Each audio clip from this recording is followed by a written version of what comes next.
Olá, bom dia, meus amigos. Hoje eu vou fazer algumas explanações aqui a respeito dos crimes contra o costume, ou dos crimes contra a liberdade sexual, e dos crimes contra a dignidade sexual, ou dos crimes contra a liberdade sexual. Veja bem, esse é um título, esse é um dos temas muito difíceis de se comentar, porque nós temos que separar no nosso meio social, a posição das pessoas desconhecedoras do direito com a posição das pessoas que estudam o direito, em especial o direito criminal.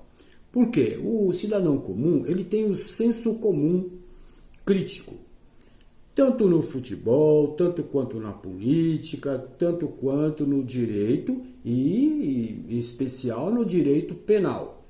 Porque você não vê por aí as pessoas falarem de direito de família, de direito do trabalho, de direitos sociais, direitos tributários, mas você vê constantemente as pessoas falarem do direito penal. Por quê? Porque é o foco, é a mídia, é o que chama a atenção.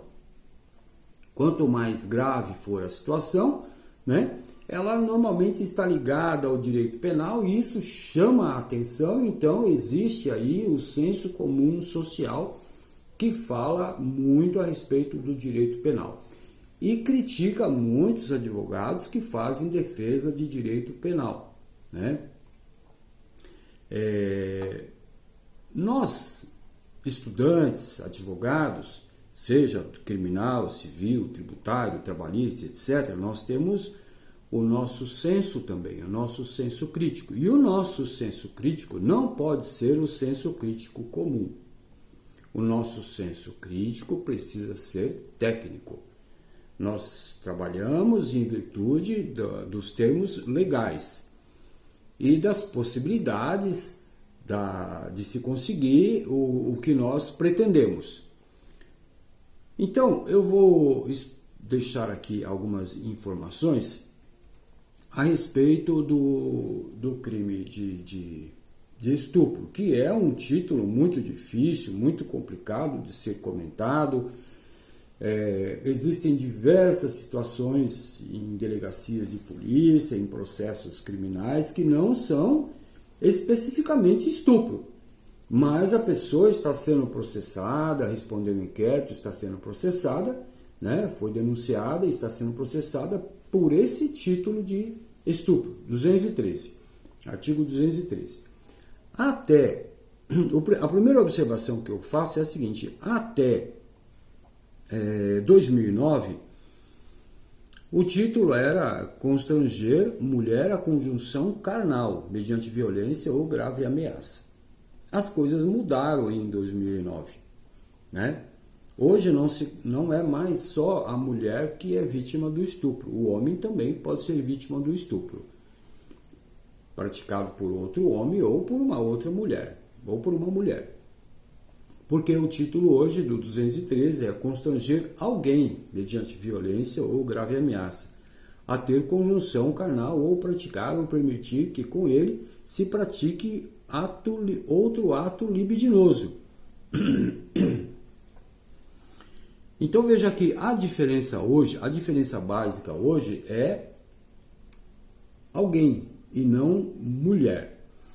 O que seria melhor? Melhor não seria, logicamente, estar respondendo o tipo penal. Mas, dentro das possibilidades de defesa, o que seria melhor para o acusado? Responder o 213 ou o 215? 215 é a violação sexual mediante fraude.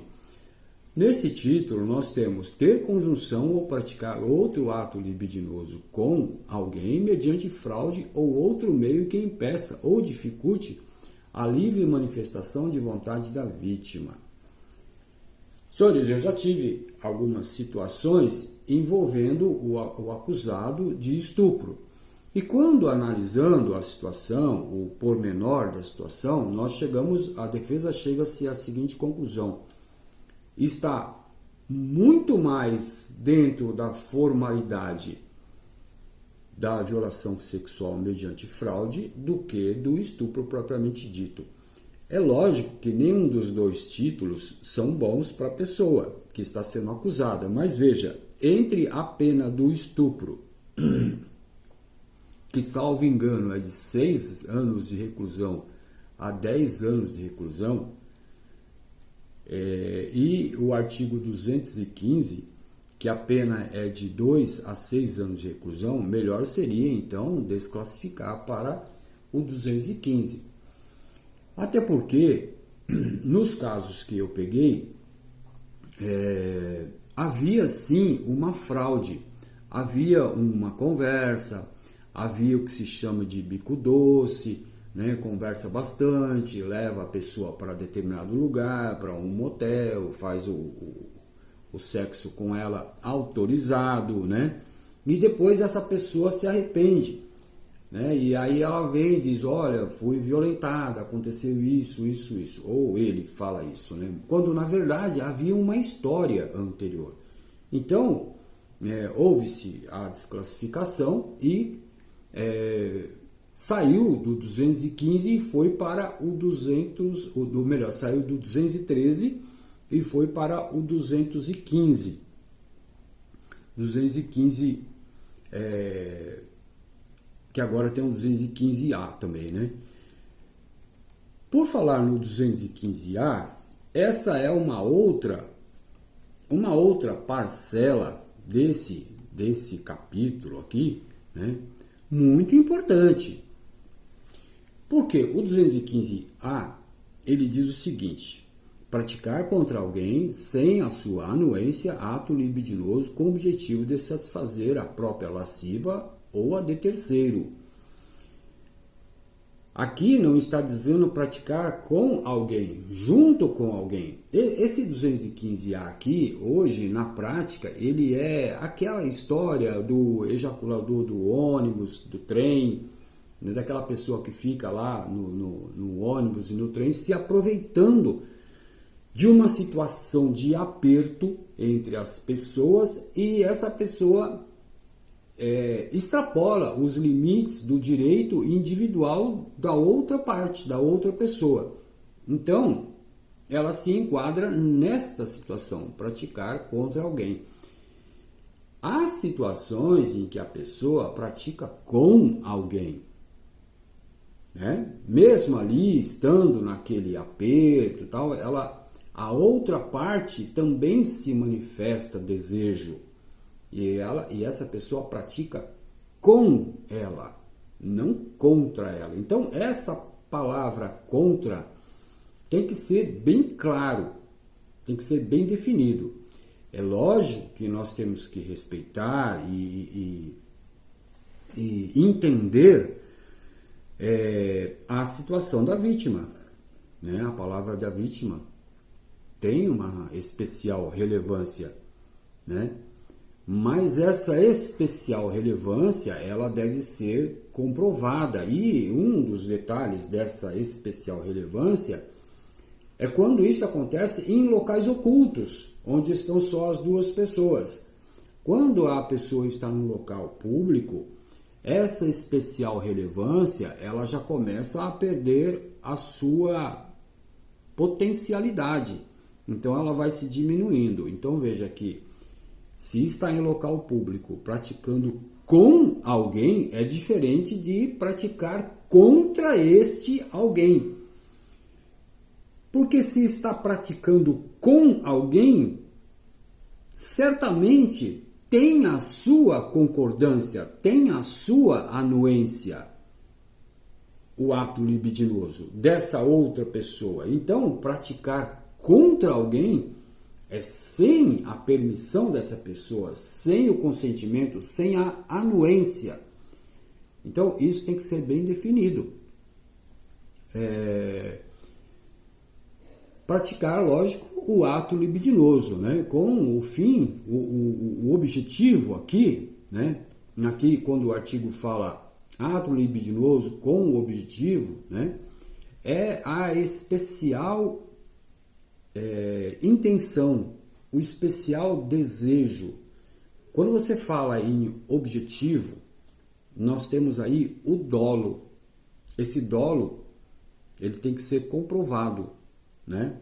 Então, sempre que existir essa questão do objetivo, com o fim de, para conseguir isso, para conseguir aquilo, tem que ter o dolo, a especial relevância do dolo. Então, aqui o artigo, quando ele fala ato libidinoso com objetivo, ele já está dizendo, olha, com o objetivo de satisfazer a própria vontade, a própria lascívia, ou a de um outro, de um terceiro, que está ali visualizando, fotografando, filmando. Esse terceiro também entra na parte criminal, ele também responde em coautoria, porque se um está fazendo e o outro está satisfazendo a sua vontade, a sua lascívia, os dois vão responder criminalmente. Isso também tem que ser comprovado. Agora, se não existe o terceiro, só responde o primeiro, né? Só responde quem está praticando o ato. Então, essas diferenças entre esses artigos têm que ser muito bem analisadas. Outra questão que chama a atenção aqui, senhores, é a pena. A pena de reclusão. Existe a pena de reclusão e a pena de detenção, né? A pena de reclusão, obrigatoriamente, lógico que a gente tem que analisar aí a questão do tempo da pena, mas quando a gente fala em pena de reclusão, obrigatoriamente é necessário que se inicie o cumprimento da pena no regime fechado, mesmo sendo a pena pequena. No caso aqui do 215A, a pena de reclusão de 1 a 5 anos. Em tese, né, pelo cálculo, não poderia iniciar no fechado, deveria iniciar no semiaberto, porque está acima de 4. Né? A máxima aí está acima de 4. Mas o título aqui, a primeira parte da pena, ela diz reclusão. Então iniciaria-se no regime fechado. Isso nos 3 títulos, né? No estupro, né? No 213, na violação sexual mediante fraude, também é de reclusão de 2 a 6 anos, né? E na importunação sexual, 215A, que é de 1 a 5 anos. Aí a gente tem que se estender um pouquinho mais aqui, com relação ao 215A, de 1 a 5 anos. De 1 a 5 anos, o que pode vir na mente do advogado de defesa? Ora, a pena mínima de 1 ano, né, pode ter lá a aplicação, só um minutinho, por gentileza. A pena mínima de 1 ano pode ter lá a aplicação da Lei 9.099, suspensão condicional do processo, prestação de serviço à comunidade, né? Um acordo com a promotoria, para que se não responda o processo, né? Mas se eventualmente for condenado, não vai passar de 5. Não vai passar de 5 e essa pessoa pode responder no semiaberto. Vamos supor, no máximo, que seja 5. Poderia responder no semiaberto. E se fosse abaixo de 4, poderia responder no aberto. Lembrando que quando a gente fala de reclusão, pode ser aplicado aí o fechado, o semiaberto e o aberto. De regra, a promotoria, os juízes, eles vão pela pena mínima, né? Calcula-se pela pena mínima. Então, tem aí os benefícios da Lei 9.099. Não entra no caso aqui da ANPP, né? Que considera a mínima como 4, aqui não é 1. Então, seria mais indicado aqui pela Lei 9.099 a prestação de serviço à comunidade, cesta básica e etc. A suspensão condicional do processo. Então, senhores, esses 3 títulos são de suma importância para o entendimento, inclusive, do senso comum, porque às vezes o senso comum extrapola e fica ofendendo as pessoas, no sentido de que se fez uma coisa, também fez a outra, e não é bem assim não. Quem praticou a conduta tem que responder pela conduta que praticou e não pela outra conduta. Ou seja, a importunação sexual, né, não tem nada a ver com o estupro, é diferente. Tá? O estupro é a parte mais grave. E da parte mais grave do estupro, ainda existe o estupro do vulnerável, que seria um estupro do menor de 14 anos, da pessoa menor de 14 anos. E também não é só do menor de 14 anos que nós podemos falar, não. Nesse caso aí, também existe a possibilidade do deficiente mental, do idoso debilitado, né? Entra aí como pessoa vulnerável, tá? Mas isso é um assunto para uma outra parte, ok? Muito obrigado, e eu espero que tenha esclarecido um pouquinho aqui a respeito dessas 3 questões importantes, né, do senso comum e do senso técnico, e estamos à disposição para maiores esclarecimentos. Um abraço, tenham um bom dia, bom final de semana.